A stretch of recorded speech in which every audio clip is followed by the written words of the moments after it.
Oh, good morning. Still morning? Is it still morning? Yeah, it's still morning. It's 11:35 a.m. Good morning, YouTube.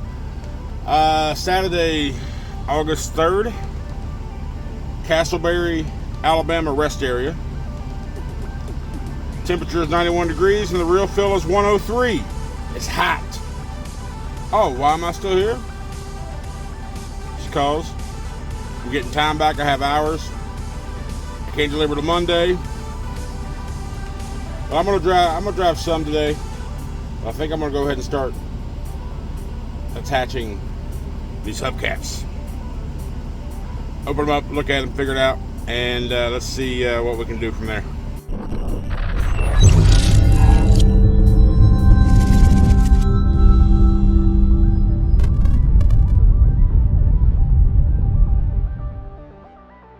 Ooh, look at that. One down. When the next wash, I might have to get the wheels polished for it to match up pretty good. But once all the grind equals out, it'll look even. So now I'm gonna show you how to put this thing on. They come in 10, 11, 12, 13 parts. 10 of those are lug nuts. That's the before. I'll show you how to put this thing on. Let me show you the parts here real quick. So I had to clean my lens off. Get a string of lug nuts, 10 of them. This little plastic seal, which goes on first. And then you put this on top of it. Hand screw the lug nuts on. Now this cap comes off so you can check your fluid levels. And you use this, we'll call it a wrench. Crank it down. You screw the nuts on, the nut covers on, hand tight. You just crank it down. Once it pops, it's sealed. All right, first, put this little plastic seal on. Make sure it's all on around. Put on the hubcap, just like so. Oh. Grab one of these.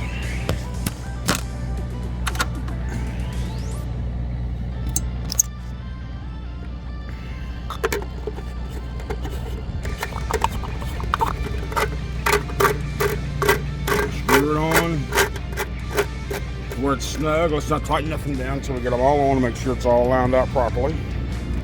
Alright, I put them on in the star pattern. Not sure if you have to do them in the star pattern, but that's the way you're taught when you change tires, putting the lug nuts on in the star pattern. So they're all hand tight now. I'm going to tighten them in the star pattern as well. Sorry, I had to use both hands. There we go, the front's on both sides. I'll do the back here in a little while. Maybe when I park. But old blue, shiny. Want to get shiny. Woo, it's hot out there. I'll tell you again, it's hot. So I just got the 2 drives done, or the 2 steers done. I'll do the drives here in a little bit, but I will hit the road. I just did the monthly owner-operator, what was it, August 2024 regulatory review. They're talking about break week coming up at the end of the month, and CSA scores and how to keep it low and all that good stuff. So we got a monthly video we got to watch every month. So I did that, just did the pre-trip. 73 miles to go to our fuel stop. Let's get on the road. Well, that came on as right before I was getting to the exit. Pretty good timing, I reckon. Let's go ahead and fill this thing up. See, I thought these were 125 gallon tanks, like combined. I don't remember ever getting more than about 120, 124 somewhere in that window. I just got 133 gallons of fuel, judging by the pump. I remember a buddy of mine told me when I first come out, says look on the tank. It'll tell you the capacity. But both of them say 100 gallons. These are not, it's not a 200 gallon truck. I don't know, I just don't remember ever getting that much fuel. 132 gallons and change. And I'm not one of those guys that will sit there and tap, tap, tap, tap, get every bit of ounce of fuel, right? I put it in, turn it on. Once it pops, I might do one more squeeze. Once it pops again, I'm hanging it up. I'm not sitting there. I know there's a lot of foam in there and the buildup and all that, but I'm not sitting there doing the baby stream to fill that. No, hell no. Once it pops, it pops. Huh. I don't know. Maybe the pumps are robbing me in Hull, Alabama. But if you know what the capacity of these fuel tanks are on a 2024 Cascadia, please let me know. Well, while I'm just sitting here at the Flying J where I just got fuel and had lunch, let's have a chat for a minute. I've debated for the past few days, do I want to talk about this? Do I want to mention it to you? I mean, this is one of those things to where it wouldn't affect either way whether I did or didn't. It doesn't expose my untransparency or anything like that. But this channel is all about my real life and things that I'm doing and things that I'm going through out here in the trucking world while I'm out here, whether it's while I'm working or whether it's while I'm looking at other opportunities or whatever. And I'm going to disclose it with you.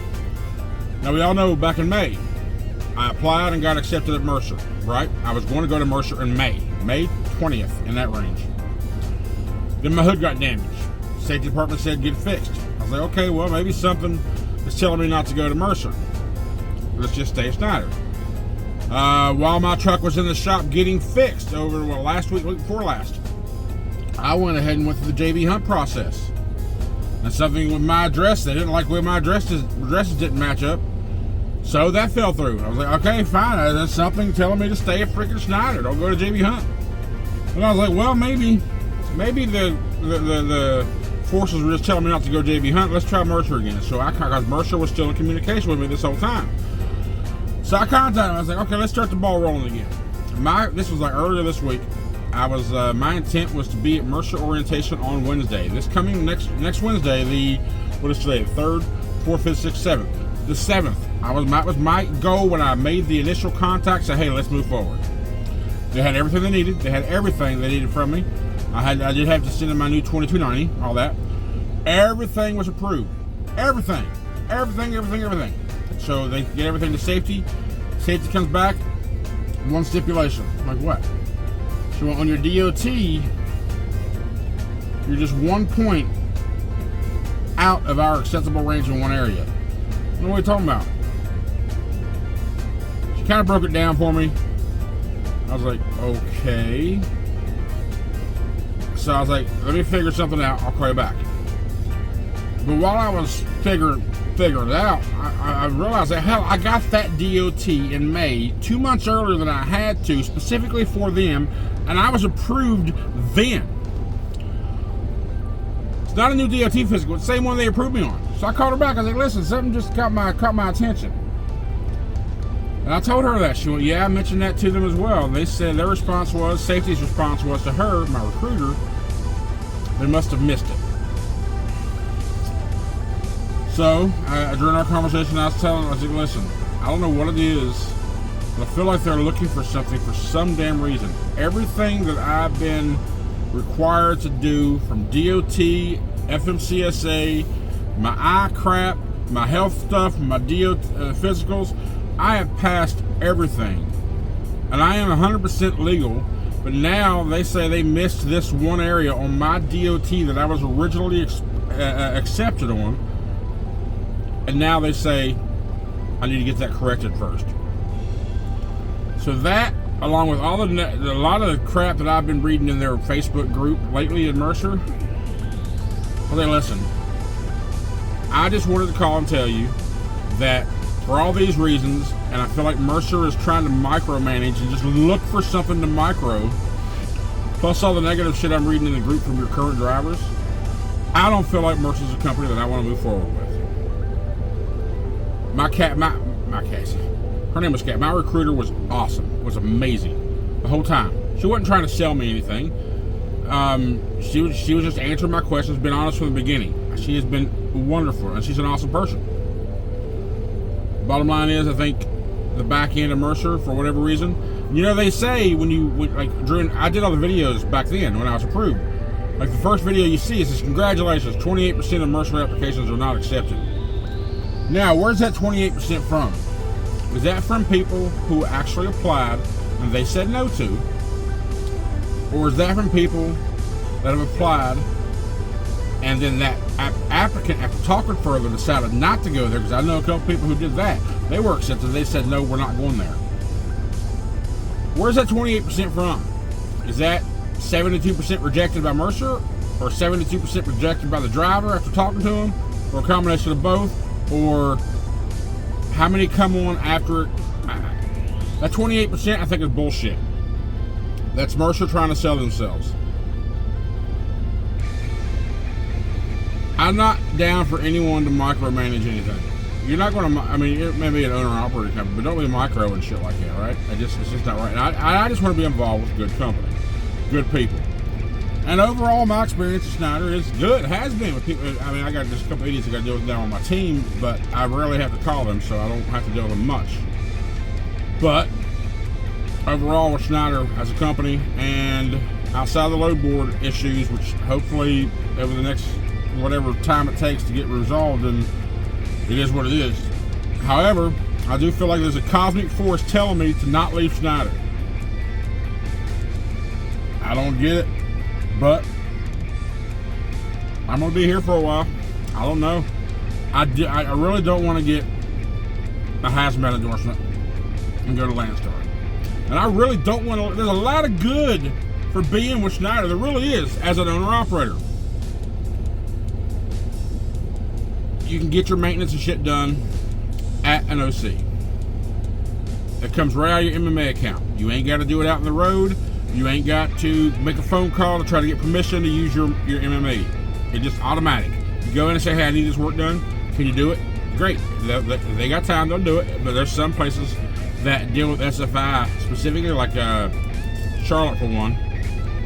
They say, we got so many SFI trucks we got to deal with, we're not doing IC stuff right now. So Charlotte you can't go to, or at least the last time I heard a few months back, or when I was there. But you can pretty much, I mean, I like Indianapolis, I like West Memphis, and I like Dallas. Those are the three best shops, in my opinion, that I've experienced. So there's a lot, I mean, they have OCs there pretty much everywhere. Another advantage of Schneider. I mean, there's a lot of good things about Schneider as a driver for driver comfort and a bit, convenience. The only downside I can say these days is the board is just so inconsistent. That's current state, anyway. I'm not saying I won't change in a month or next week. I don't know. That's what we're all waiting on, really, is the new change is supposed to be coming. We just don't know when. And that's the frustrating part. Now, I've been able to survive. I know I'm not where I need to be or where I should be at this time. February, March, April, May, June. 6 full months in. I'm nowhere near where I should be on the numbers side, the financial side of things. I'm surviving, I'm living. And people do say, well, you know, you live in your truck, so you don't really have housing expenses. And that's true, I don't have those expenses coming out. But I look at my numbers as if I do. I know what it cost me to live in my house for the past 12 years. I know what it cost me a month. I still look at those numbers in every week when I get a deposit. I'm like, how would I be able to do this if I still have all these bills? And I could still have a home. I mean, I'm making enough to where, like I said, I'm living, but I'm not comfortable to where I should be or where I feel I should be. Only time's going to tell. Only time will tell. We'll see how it all pans out. I don't like throwing things up. It don't matter. I mean, I'm not going to lie about nothing. I may not always volunteer everything either, but I'm an open book. Full transparency. That's just me. But when I did get out and get fuel, I did check my steers, and all the lug nuts are still on. That's a plus. The hubcap and everything's still there. And when you look at it straight on, and it looks all shiny from the hubcaps, and even the wheels kind of looks still a little clean. It looks so good. But I'm gonna hit the road. I'm gonna go a couple hundred more miles. I'm not like I said. Where am I at right now? Judging by Trucker Path right now, I am. Nope. I don't want you to unpause. I want you to make go big. I'm 674 miles away from delivery. I'm going to do a couple hundred today, a few hundred tomorrow, and I'll finish up Monday morning. So, anyway, I just wanted to kind of fill y'all in on what happened at Mercer and And all I had to do to get past that one little thing was do one simple thing. Just go weigh myself. That was it. That was it. And there's a lot of us has scales in the bathrooms, you know. Fly J don't have any scales, but that's all I had to do. Go weigh myself. But that little thing that I could have done and been, boom, okay, no problem, irked the shit out of me. If you're going to micro that, what else are you going to micro while I'm out there working under your numbers? I can't deal with it. So that was my decision. Anyway, let's get back on the road. Alright, so it is now 8:20 in the PM. Parked, we're at a pilot, Rising Fawn, Georgia. Exit 4 across the Alabama-Georgia line. We knocked about, well, how many? We knocked out 300 miles today. We only drove for a total of about 4.5 hours. Like I said, I don't deliver to Monday. My hours are coming back to me, so I'm not really in a huge ass hurry. I didn't put the drives on yet. I was thinking about doing it right now, but I don't know if I feel like doing it right now or not. I might. If I do, you'll see tomorrow's video. The drive hubcaps, rather. We're just gonna chill for a little bit. I'm just feeling like drained. It was hot earlier. It's only 84 degrees now, so it's dropped a good 30 degrees since the start of this morning, or this afternoon, I should say. Anyhow, right now we are a total of 695 miles away from delivery on Monday. I'll probably knock out 500 or so tomorrow easily, and then just knock out that little bit on Monday morning. I will stop by the Refueling truck stop tomorrow. I hear it's pretty huge. You have a lot of shit in there, some clothes, and I don't know, just a bunch of stuff to look at. So I'll swing by there for a little bit tomorrow, just check it out, just to check it out. And yeah, just to say how hell I've been there, because I've been asked a few times out here from meeting y'all. Hey, have you been here yet? Nope. Have you been here yet? Nope. So I'm gonna mark some of those off my list so I can say yes. So anyway, that's it for now. Today, Saturday, 8:22 in the PM. I'm done for the day. Y'all have a good night. We'll see you tomorrow.